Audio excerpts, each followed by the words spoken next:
Assalamualaikum warahmatullahi wabarakatuh. Perkenalkan, saya Rina Amalia Rahma dari kelompok 2. Di sini saya akan menjelaskan tentang pengertian sejarah perkembangan mazhab dalam fikih tarikh at-tasyarifi. Pengertian mazhab. Menurut bahasa Arab, mazhab berasal dari sighah masdar mimi atau kata sifat dan isim makan atau kata yang menunjukkan keterangan tempat. Dari akar kata fil madhi dhahaba yang bermakna pergi. Jadi mazhab itu secara bahasa artinya tempat pergi, yaitu jalan atau at-thariq. Sedangkan menurut istilah ada beberapa rumusan.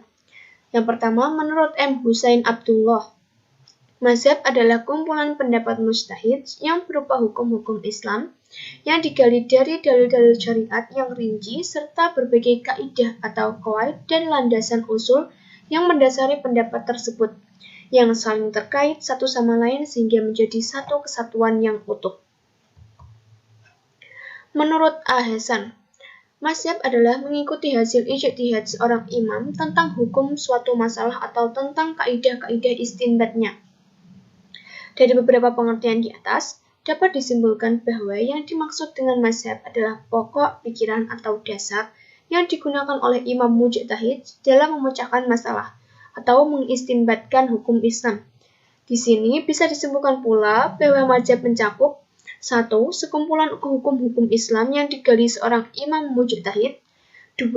Usul fikih yang menjadi jalan atau thariq yang ditempuh mujtahid itu untuk menggali hukum-hukum Islam dari dalil-dalilnya yang rinci.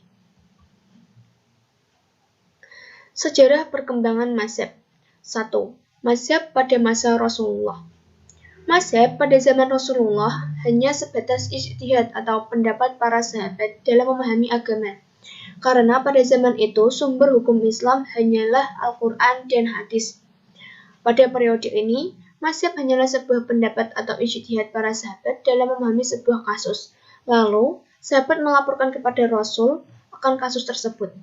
Sehingga Rasulullah SAW langsung memutuskan kasus tersebut apakah salah satu yang benar atau keduanya benar.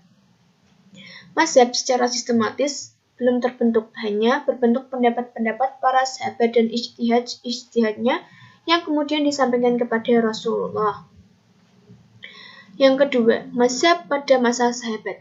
Pada masa sahabat ini, mazhab fikih belum ada, namun pada masa sahabat ini mengikuti keputusan khalifah.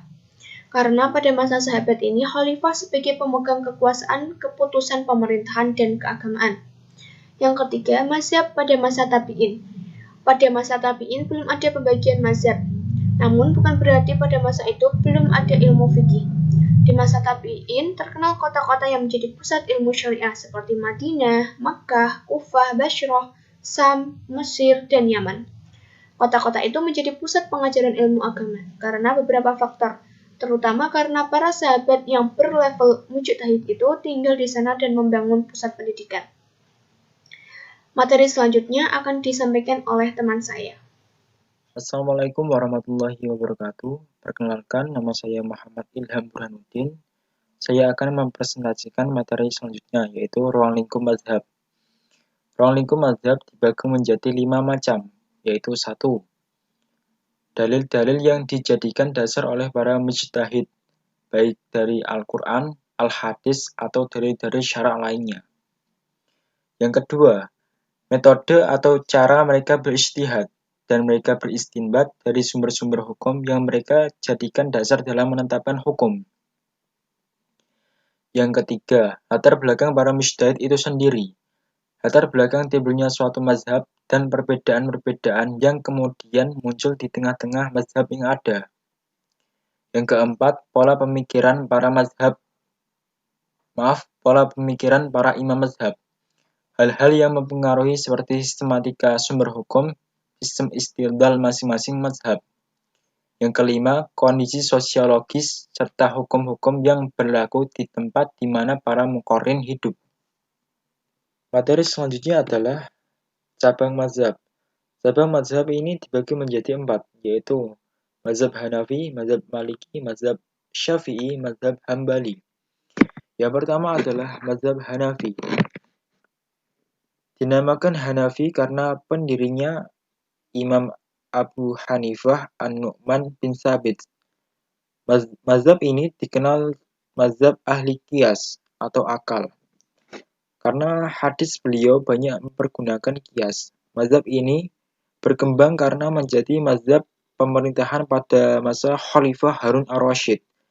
Mazhab ini lahir di Kufah. Yang kedua adalah mazhab Maliki. Pendirinya adalah Al-Imam Malik bin Anas As-Sabahi. Beliau adalah seorang ahli hadis di Madinah, di mana Rasulullah SAW hidup di kota tersebut. Mazhab ini dikenal dengan mazhab ahli hadis. Bahkan beliau mengutamakan perbuatan ahli Madinah daripada haril wahid atau hadis yang diriwayatkan oleh perorangan. Karena bagi beliau, mustahil ahli Madinah akan berbuat sesuatu yang bertentangan dengan perbuatan Rasulullah. Karena menurut beliau, perbuatan ahli Madinah termasuk hadis mutawatir. Hadis mutawatir adalah hadis yang perawiannya banyak dan sanadnya berturut-turut tanpa jeda. Mazhab ini lahir di Madinah, kemudian berkembang di Maroko. Selanjutnya adalah mazhab Syafi'i. Tokoh utamanya adalah Al-Imam Muhammad bin Idris Asy-Syafi'i Al-Quraisy. Beliau belajar kepada Imam Malik yang dikenal dengan mazhabul hadis.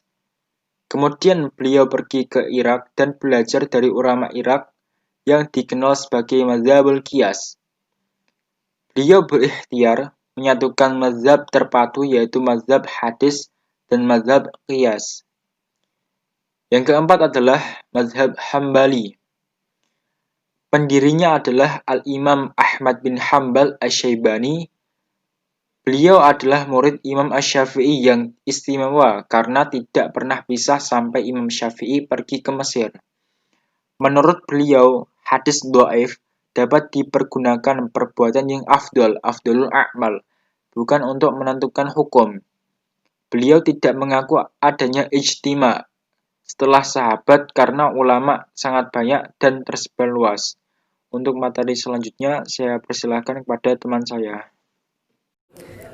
Salam, perkenalkan nama saya Siti Zulaikha. Saya akan menjelaskan tentang langkah-langkah dalam mempelajari madhab. 1.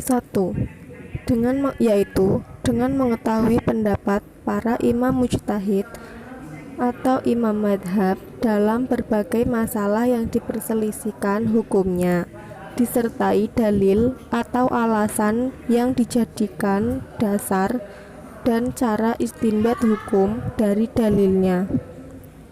Yang kedua, mengetahui dasar-dasar dan kaidah yang dipergunakan oleh imam madhab dalam mengistinbatkan hukum dari dalilnya, di mana setiap imam mujtahid tersebut tidak menyimpang dan tidak keluar dari Al-Quran dan As-Sunnah. 3. Memperhatikan landasan berpikir para imam madhab atau imam mujtahid. Yang keempat, yaitu dengan menumbuhkan rasa toleransi dengan yang berbeda pendapat. Perbedaan pendapat yang ada digunakan sebagai alternatif. Sekian dari kelompok kami. Wassalamualaikum warahmatullahi wabarakatuh.